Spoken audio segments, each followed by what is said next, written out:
Araling Panlipunan 8, Week 8, Confucianism, Shintoism at Buddhism. Naipapaliwanag ang papel ng relihiyon sa ibang paniniwala sa paghubog ng pagkakakilanlang kultural ng tao. Mga kasanayan. Una, nabibigyang kahulugan ang mga pangunahing pilosopiya na umusbong sa mundo. Pangalawa, natataya ang MG turo at aral ng pilosopiya sa buhay at pamumuhay ng mga tao. Pangatlo, nasusuri ang implikasyon ng pilosopiya sa buhay ng tao at sa lipunan.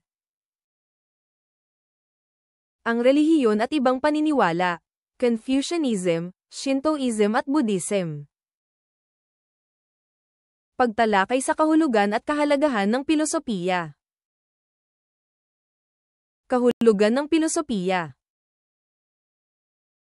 Ang pilosopiya, na nagmula sa salitang Griego na philosophia, na nangangahulugang pag-ibig sa karunungan, ay isang sistematikong pag-aaral ng mga pangunahing tanong tungkol sa pag-iral, dahilan, kaalaman, halaga, isip, at wika. Sa pamamagitan ng loika at dahilan, tinutulungan tayo ng pilosopiya na suriin ang ating karanasan sa mundo at ang ating lugar sa loob nito. Binibigyan tayo nito ng kakayahan na mag-isip ng kritikal, magbasa ng malalim, magsulat ng malinaw, at mag-analisa ng lohikal. Kahalagahan ng pilosopiya.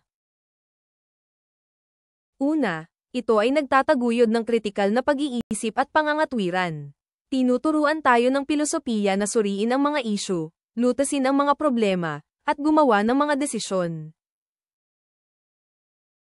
Pangalawa, ito ay nagpapataas ng kamalayang etikal at pagsisiyasat sa sarili.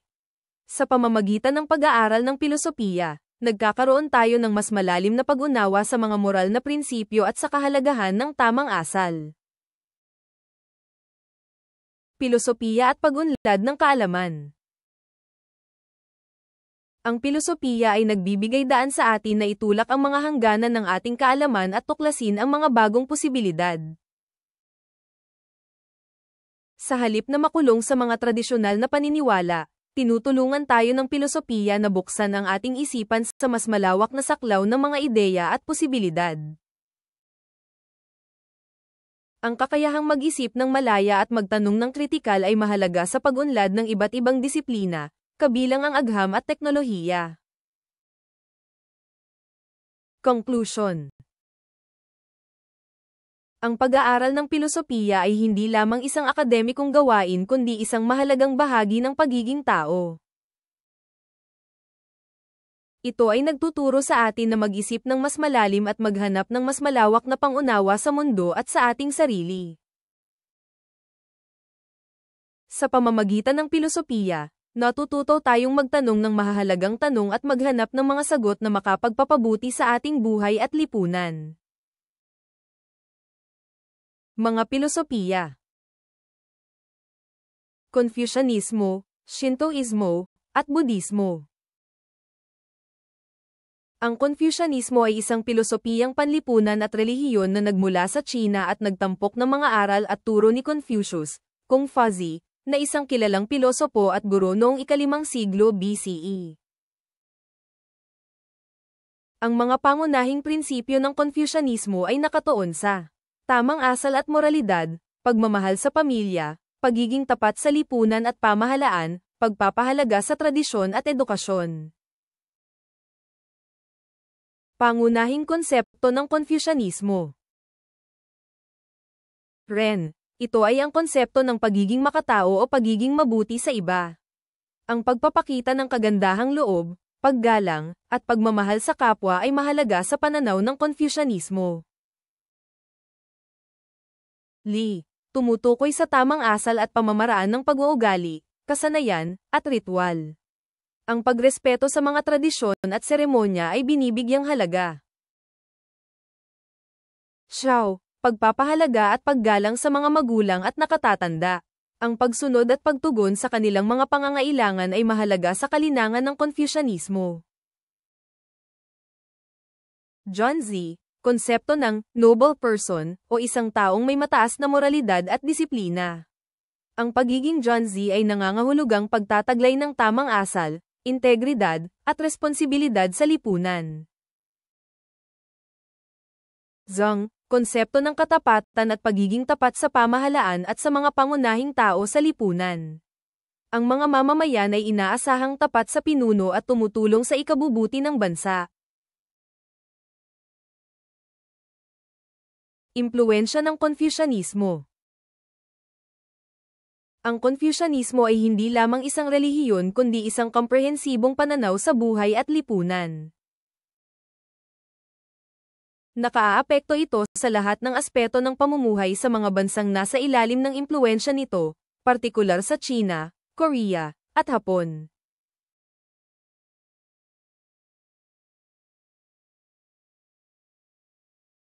Shintoismo. Ang Shintoismo ay isang relihiyon at pilosopiya sa bansang Hapon na naglalayong ipahayag at ipagdiwang ang mga espiritu ng kalikasan at mga ninuno. Ang salitang Shinto ay nagmula sa mga salitang Shin na nangangahulugang espiritu at To na nangangahulugang daan o paraan.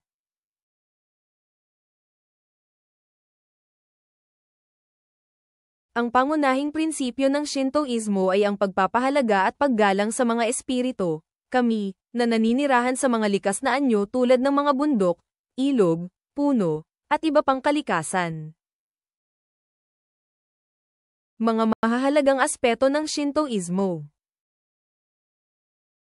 Una, pagpapahalaga sa kalikasan. Ang Shintoismo ay nagtuturo ng malalim na pagpapahalaga sa kalikasan at mga likas na anyo.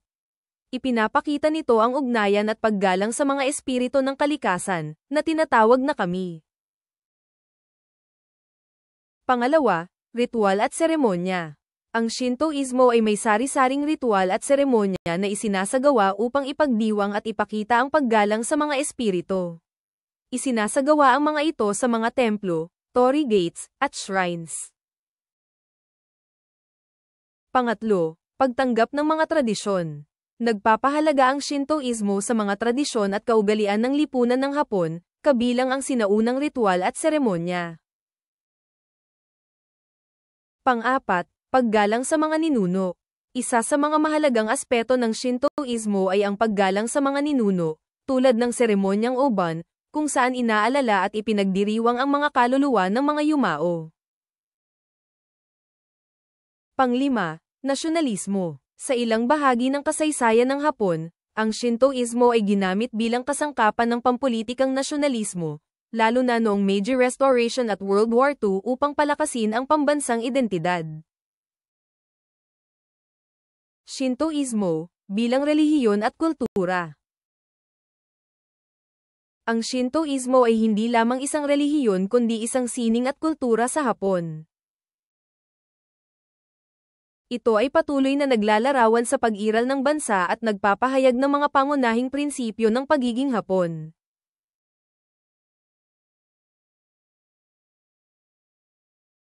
Budismo. Ang Budismo ay isang relihiyon at pilosopiya na nagmula sa mga turo at aral ni Siddhartha Gautama, Buddha, sa India noong ika-6 o ika-5 siglo BCE. Ang pangunahing layunin ng Budismo ay ang paglaya mula sa siklo ng pagdurusa at kahirapan sa pamamagitan ng pag-unawa sa mga dahilan ng paghihirap at sa pagtamo ng nirvana.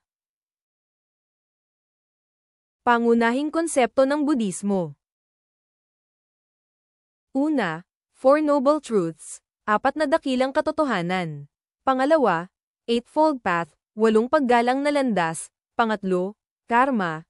Pang-4, Reincarnation, pagbabalik ng kaluluwa. Pang-5, meditasyon. Four Noble Truths o ang 4 na dakilang katotohanan. Una, katotohanan ng pagdurusa o dukkha. Sa Budismo, ang dukkha ay isang pangunahing konsepto na karaniwang isinasalin sa pagdurusa, hindi kasiya-siya, o kahirapan. Pangalawa, sanhi ng pagdurusa o ang samudaya.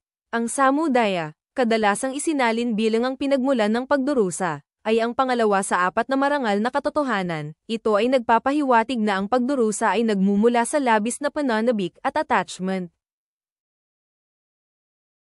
Pangatlo, pagwawakas ng pagdurusa o niroda. Sa Budismo, ang niroda ay nangangahulugang pagtigil o pagkalipol. Ito ay partikular na tumutukoy sa pagtigil ng pagdurusa, na nakakamit sa pamamagitan ng pagwawakas ng pananabik at pagkapit. Ito ang pangatlo sa apat na marangal na katotohanan, na naglalarawan sa kalikasan ng pagdurusa, ang pinagmulan nito, ang pagtigil nito, at ang landas patungo sa pagtigil nito. Pang-apat, landas patungo sa pagwawakas ng pagdurusa o Magga. Sa Budismo, ang Magga ay tumutukoy sa Noble Eightfold Path, na siyang daan patungo sa pagtigil ng pagdurusa at pagkamit ng kaliwanagan, nirvana. Ito ay isang praktikal na gabay na nagbabalangkas ng mga hakbang para sa etikal na pag-uugali, disiplina sa isip, at karunungan.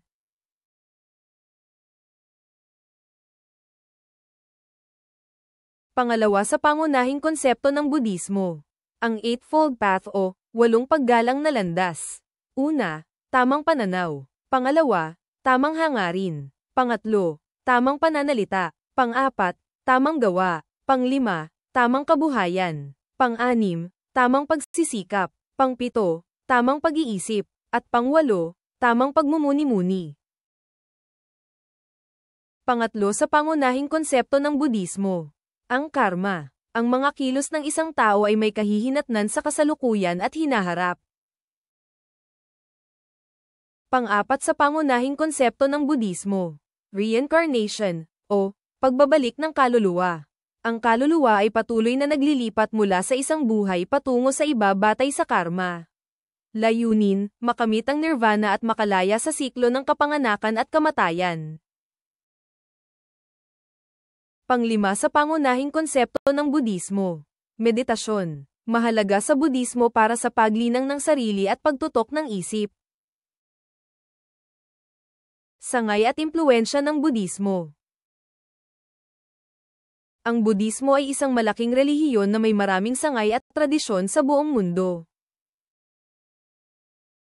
Mula sa Theravada, sa Timog Silangang Asya, hanggang sa Mahayana, sa China, at Hapon, patuloy itong nagbibigay ng gabay sa milyon-milyong tao na naghahanap ng kahulugan at layunin sa buhay.